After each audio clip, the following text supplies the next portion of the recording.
பல கோடி ஊழல், அதிகார துஷ்பிரயோகம், அளவுக்கு அதிகமா சொத்து சேர்த்தது, இதெல்லாம் காரணம் காட்டி தான் ரஜினிகாந்த் அவர்கள் 1996 செல்வி ஜெயலலிதா அவர்களுக்கு எதிராக தமிழ்நாட்டில் இன்னொரு தடவை அதிமுக ஆட்சிக்கு வந்தா தமிழ்நாட்டை அந்த ஆண்டவனாலே காப்பாற்ற முடியாது அப்படின்னு சொன்னார். திமுக 2021 இருந்து 5 வருஷமா பண்ண ஊழல்கள் மட்டும் பல ஆயிரம் கோடிகள் இல்ல, பல லட்சக்கணக்கான கோடிகள்ல ஊழல்ல செஞ்ச இந்த திமுக அரசை ரஜினிகாந்த் அவர்கள் கண்டிப்பாரா? ரஜினிகாந்த் அவர்கள் இதே திமுக அரசுக்கு எதிராக ஒரு வார்த்தை கூட என்னைக்குமே பேசினது கிடையாது. ஆனா அதிமுகவுக்கு எதிராக எப்பவுமே பேசியிருக்காரு. திமுகவோட ஃபைனான்ஸ் மினிஸ்டர் பழனிவேல்ராஜன் ஒரு வருஷத்துல மட்டும் ஸ்டாலினோட குடும்பம் 30,000 கோடி சம்பாதிச்சிருக்காங்கன்னு அவர் சொல்றாரு. அது மட்டும் இல்ல, ஊர்ல எங்க பார்த்தாலும் கஞ்சா புழக்கம், கொலை, ஜெயிலர் படத்துல வர்ற மாதிரியே வெட்டி கொலை செய்யப்படுறாங்க. மக்கள் வீட்டுல உட்காந்து படிச்சுக்கிட்டு இருந்த ஒரு பொண்ணுக்கு பாலியல் தொந்தரவு கொடுத்து கஞ்சா போதையில இருந்த ஆசாமிகள் அந்த பொண்ணு இப்ப ஐசியூல இருக்கு. ஊர்ல எங்க பார்த்தாலும் கஞ்சா புழக்கம், போதையினால் நடக்கும் கொலைகள், சாராயம் குடிச்சிட்டு சாவுற மக்கள், யாருமே கேள்வி கேட்க முடியாத அளவுக்கு இருக்கிற அதிகார துஷ்பிரயோகம், கேள்வி கேட்டா காவல்துறையை ஏவி விட்டு அவங்கள பல வழக்குகள் கொடுக்கிறது, ஜேர்னலிஸ்ட் மேலேயே குண்டா சட்டம், விவசாயிகள் மேல குண்டா சட்டம் போடுறது, அதிகார துஷ்பிரயோகம். ரஜினிகாந்தோட தீவிர ஆதரவாளரான மாரிதாஸ் போன்றவர்களையும் இந்த அரசாங்கம் சும்மா விடலை. யாரு அவங்களுக்கு எதிராக கேள்வி கேட்டால் கூட, அப்படி இருந்து கூட ரஜினிகாந்த் அவர்கள் இன்னுமே திமுகவுக்கு எதிராக எதுவுமே பேசலை. இவங்க பல லட்சம் கோடி ஊழல், கஞ்சா புழக்கம், பெண்கள் கற்பழிப்பு, குழந்தைகள் கூட கற்பழிப்பு, பாஸ்கோ ஆக்டில் அதிகமாக கைது செய்யப்பட்டது தமிழ்நாட்டில் தான் இந்தியாவிலேயே நம்பர் 1. அப்படி இருந்தும் கூட ரஜினிகாந்த் அவர்கள் இன்னும் ஒரு வார்த்தை கூட திமுகவுக்கு எதிராக பேசவே. இப்போ அவருக்கு ஆட்சி மாற்றம் தேவைன்னு சொல்லி தோணாது ரஜினிகாந்த் அவர்கள். ஏன்னா அவரோட காரை யாரும் நிப்பாட்டவே இல்லை. இன்கம் டேக்ஸ் டிபார்ட்மெண்ட்லேருந்து அவர் வீட்டுக்கு ரெய்டு போகவே இல்லை. 2017 இருந்து 2021 வரைக்கும் ரஜினிகாந்த் அவர்கள் மறுபடியும் அரசியலுக்கு வர்றேன், இங்கே வெற்றிடம் இருக்கு, தலைமை காலியா இருக்கு, அதிமுகவுக்கு எதிராக பண்ற பிரச்சாரம் எல்லாமே திமுகவுக்கு ஆதரவாகத்தான் போய் முடியும். 1996 ரஜினிகாந்த் அவர்கள் பண்ண தப்புனால தமிழ்நாட்டில் இர்ரிவர்சிபிள் டேமேஜ் ஆயிருக்கு.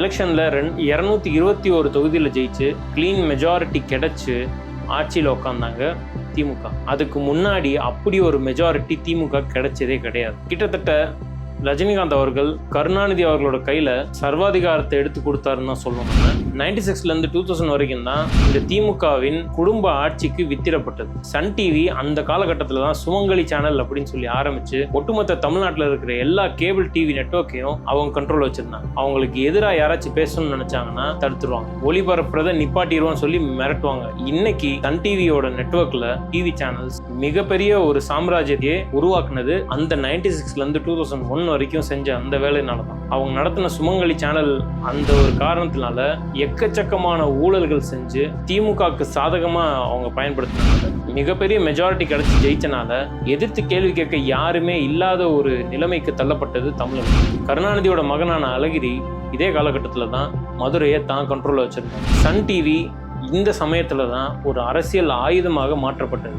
சன் டிவி சேனல்ல பார்க்கணுன்ற ஒரே காரணத்தினால தான் கருணாநிதி இலவசமாக டிவியே கொடுத்தார். ஸோ 1996 ரஜினி அவர்கள் செஞ்ச தப்புனால அவர் தமிழ்நாட்டையே ஒரே ஒரு குடும்பம் ஆட்டி படைக்கிறதுக்கு ரஜினிகாந்த் அவர்கள் தான் உதவி செஞ்சிருக்காரு. இது மட்டும் இல்லாம 1996 பண்ண டேமேஜ் போதாது. 2021 எலெக்ஷனுக்கு முன்னாடி மறுபடியும் எடப்பாடி அவர்கள் ஆட்சியில் இருக்கும்போது, அதிமுக ஆட்சியில் இருக்கும்போது, ஜெயலலிதா அவர்கள் மறைவுக்கு பிறகு மறுபடியும் நான் அரசியலுக்கு வர்றேன்னு சொல்லி மக்களை தூண்டி விட்டு கடைசி அவர் அரசியலுக்கே வரல. ஒரு மனிதர் ஒரு தடவை செஞ்சா அது தப்புன்னு சொல்லலாம், ஆக்சிடென்ட்னு சொல்லலாம்.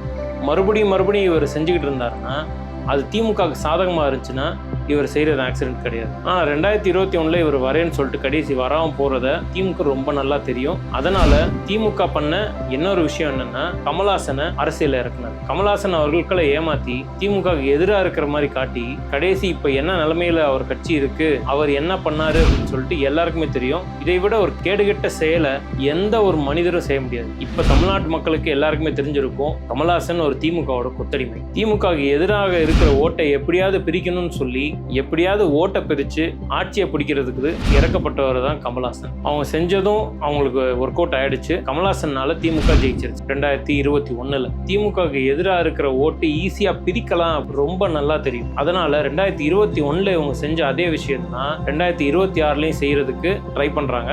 அதுக்காக இறக்கப்பட்ட அடுத்த நடிகர் தான் இந்த விஜய். இவர் 30 வருஷமா நம்ம எல்லாருக்குமே தெரியும் திமுகவோட செல்லப்பிள்ளை தான் இந்த விஜய் என்னைக்குமே படம் நடிக்க வந்ததுல இருந்து விஜய் அவர்கள் ஒரு வார்த்தை கூட திமுகவுக்கு எதிராக பேசுனது கிடையாது. எப்பவுமே கண்ணை மூடிட்டு ஆதரவு பண்ணுவார் திமுக. அவர் நடிச்ச படங்கள் எல்லாமே திமுகவுக்கு ஆதரவாக தான் ஆயிருக்கு. 2021 எலெக்ஷன்ல கூட விஜய் திமுக இன்டைரக்டா சப்போர்ட் பண்ணிருக்கு. 96ல ரஜினியை பேச வச்சு சன் டிவியில 24 மணி நேரம் ஒளிபரப்பு செஞ்சு மக்களை பிரெயின் வாஷ் பண்ணி கிளீன் ஸ்வீப் பண்ண திமுக 2021ல கமல்ஹாசனை வச்சு ஓட்டை பிரித்து ஆட்சியை பிடிச்ச திமுக 2026ல விஜயை வச்சு ஓட்டை பிரித்து ஆட்சியை மறுபடியும் பிடிக்கிறதுக்கு பார்க்குறாங்க. இவங்க 2031ல கூட விஜய் சேதுபதியை கூட இறக்குவாங்க. ஏன்னா அவரும் ஒரு திமுகவோட கொத்தடிமை. தமிழக மக்களான நாம இந்த பேட்டர்னை மிஸ் பண்ணிடவே கூடாது.